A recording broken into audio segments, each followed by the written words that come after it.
नमस्कार। आप सभी को फिर से एक बार मैं हमारे जो बोलने की जो समस्या होती है इसके बारे में बताना चाहता हूँ। जिस प्रकार से आपने देखा होगा कई बच्चों को तुतलाहट के बोलते हैं या कुछ जो बोलने में है अस्पष्टता होती है। इस अस्पष्टता को हमारी भाषा में कहा जाता है मिस आर्टिकुलेशन। इसे समझने के लिए हमें हमारे स्वर रचना और व्यंजनों की जो रचना है इनको समझना बहुत ज़रूरी है। तो जिस प्रकार आप देखोगे कि हिंदी भाषा में या फिर विविध भाषाओं में अलग अलग स्वर होते हैं। ये स्वर क्या है, बोलने में बहुत इजी होते हैं, बहुत आसानी से बोला जा सकता है। इसमें किसी जगह पे हमें हमारे अवयव को बंद करने की ज़रूरत नहीं होती, इसीलिए बहुत आसानी से हम बोल पाते हैं। हम स्वर देखोगे तो हमारे आ ई उ ए ऐ ओ औ अम आहा, तो आप देखोगे सारे के सारे एक विविध प्रकार से है जिनका क्लासिफिकेशन हम फ्रंट वॉवेल, बैक वॉवेल, फिर हाइट के अनुसार है हाई वॉवेल, क्लोज वॉवेल, इस प्रकार से हम इनको क्लासिफाइड करते हैं। तो वॉवेल जो है, जो स्वर जो है, बोलने में अब बहुत आसानी होती है और बच्चों में इसकी समस्या बहुत कम देखी जाती है। इसके बाद हमारे आ जाते हैं व्यंजन। व्यंजनों को अगर हमें समझना है तो इनको हम दो प्रकार से विभाजित करते हैं। एक तो होता है हम किस प्रकार से बोल रहे हैं, मीन्स मैनर ऑफ आर्टिकुलेशन, हम किस प्रकार से इन शब्दों को बोल रहे हैं, इनकी रचना किस प्रकार से है।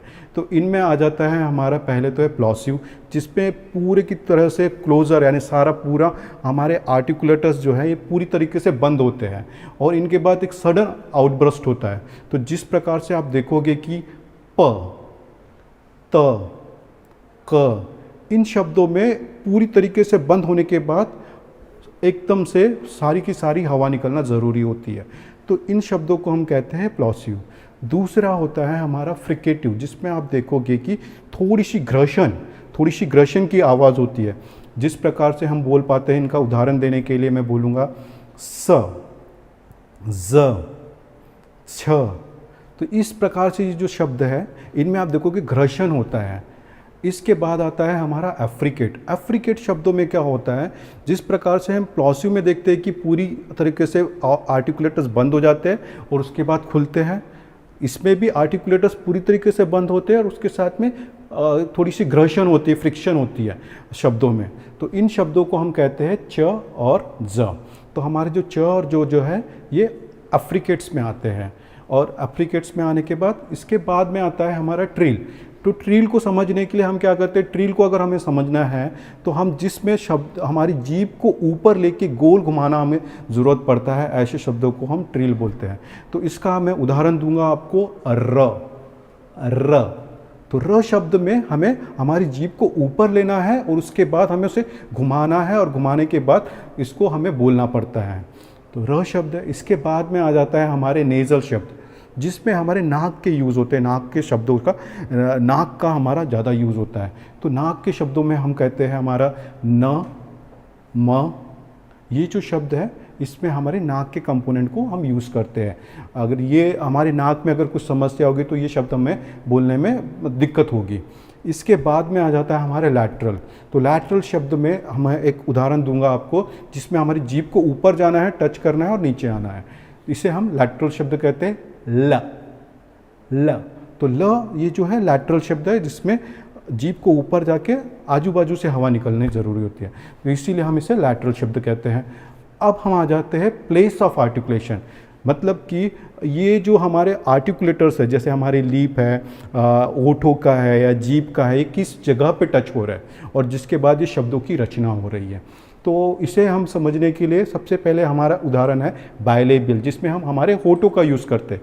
तो होठों के शब्द कौन से हैं हमारे, प, ब, म। ये जो शब्द हैं इसमें हम होठों का यूज़ कर रहे हैं, तो इसीलिए हम इन्हें बायलेबियल शब्द कहते हैं। इसके बाद में आ जाते हैं हम डेंटल शब्दों में, जिसमें हमारी जीभ जो ऊपर जाएगी और दांतों के पीछे में टच करेगी, दांतों को टच करेगी, तो इसे हम कहते हैं द शब्द, डेंटल शब्द। इन्हें इसका उदाहरण देने के लिए त, द, तो इसे हम डेंटल शब्द कहते हैं। इसके बाद में हम आ जाते हैं हमारे लेबियोडेंटल शब्द, जिसमें हमारी जीभ का और होठों का, दांतों का और होठों का, इनका कॉम्बिनेशन होकर शब्दों का बनता है। इनका उदाहरण देने के लिए फ, व। तो जिसमें मैं देखो आप कि मैंने होठों का यूज़ किया है और दांतों का यूज़ किया है, तो जिसके बाद ये शब्द मैं बोल पा रहा हूँ। इसके बाद में हमारा आ जाते हैं विलार शब्द। विलार शब्द का मतलब जिसमें हम जीभ को ऊपर लेंगे और हमारा पीछे की जो जीभ है हम उसको टच करेंगे बैक साइड में और पीछे के साइड में। तो इसका उदाहरण मैं आपको दूंगा क ग। तो क शब्द जो है आप देखोगे कि पीछे से बोल पा रहे हैं हम, तो इसमें हमारी जीभ को जाके पीछे टच होना ज़रूरी है। इस प्रकार से बैक साउंड हो गया। इसके बाद में पैलेटल साउंड है, जिसमें हमारे पैलेट, हार्ड पैलेट को जीभ का ऊपर जाके पैलेट को टच होना ज़रूरी है, जिससे पैलेटल साउंड बनते हैं। तो पैलेटल साउंड के लिए हमारा जो है च, ज, ये जो शब्द है ये हमारे पैलेटल शब्द है, जिसमें हमारे जीभ के ऊपर में जाके टच होना ज़रूरी होता है। तो इस प्रकार से इन शब्दों की रचना है। अगर हम इनको समझते हैं कि प्लेस क्या होता है और मैनर क्या होता है, हम किस प्रकार से शब्दों को बोल रहे हैं और किस जगह पे बोल रहे हैं, तो हमारे कई सारे बच्चे आप देखोगे कि 3 साल का बच्चा हो गया है वो र बराबर नहीं बोल रहा है, 4 साल का बच्चा हो गया है र ल बराबर नहीं बोल रहा है। तो ये हमें समझना ज़रूरी है कि कुछ शब्द बहुत आसान शब्द होते हैं, कुछ स्वर जो है बहुत आसान है, उसके बाद कुछ व्यंजन जो है वो भी बहुत आसान है, कुछ बहुत तकलीफ़ के होते हैं, बहुत देर से डेवलप्ड होते हैं, जिनमें हमें हमारी जीभ को या हमारी जीवा को कुछ अलग से ज़्यादा काम करना पड़ता है। तो इन्हें हम लेट डेवलपमेंट शब्द कहते हैं। तो सबसे ईजी शब्द जो होते हैं हम उनको क्लासीफाई करते हैं हमारे स्वरों में। तो स्वर आप देखोगे जैसे बच्चे का बोलना जो शुरू होता है वो स्वरों से ही होता है, आ ई ऊ, इस प्रकार की आवाज़ों से ही बच्चा बोलना शुरू करता है। ये हम 3 से 6 महीने के आसपास में देख पाते हैं। उसके बाद देखोगे 3 साल का जो बच्चा है वो बाइलिबियल शब्दों को या डेंटल शब्दों को इनको बोल पाता है।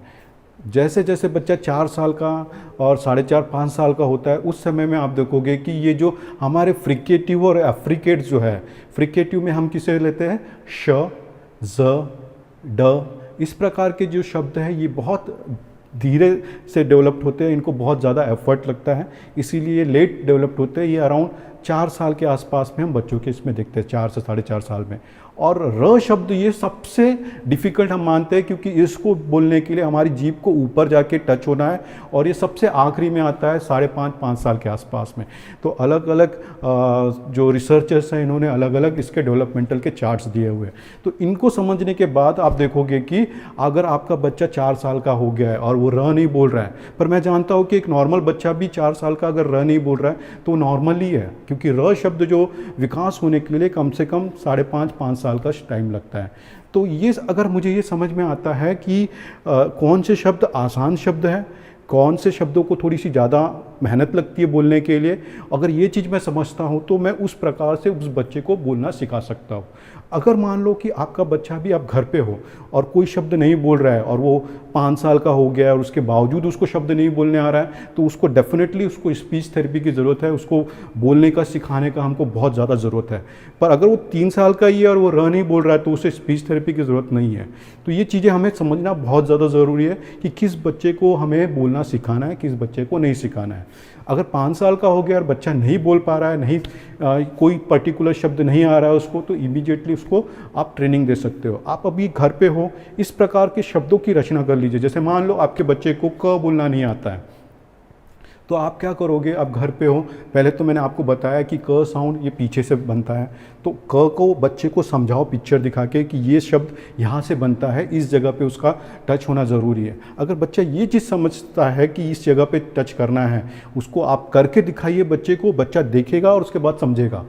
उसके बाद उसको बच्चे को उन शब्दों का प्रैक्टिस दीजिए। जैसे क शब्द अगर नहीं आ रहा है तो मैं क से बनने वाले शब्द लूँगा, तो मैं कौवा लूँगा, मैं कोयला लूँगा, मैं काम लूँगा। तो इस क से जो बनने वाले शब्द हैं इनकी मैं कम से कम 10-12 शब्द बना लूँगा, उनके मैं चित्र दिखाऊंगा और बच्चे को बोलने के लिए प्रयास करने लगाऊंगा। जब बच्चा नहीं बोल रहा है तो वो जिस शब्द से उसको गलत बोल रहा है, उस शब्दों के बारे में उसको मैं बच्चे को जानकारी करूँगा। बच्चा जितना इस शब्दों के बारे में जानकार होगा कि ये मैं गलत बोल रहा हूँ, वो खुद ब खुद ठीक करने की कोशिश करेगा।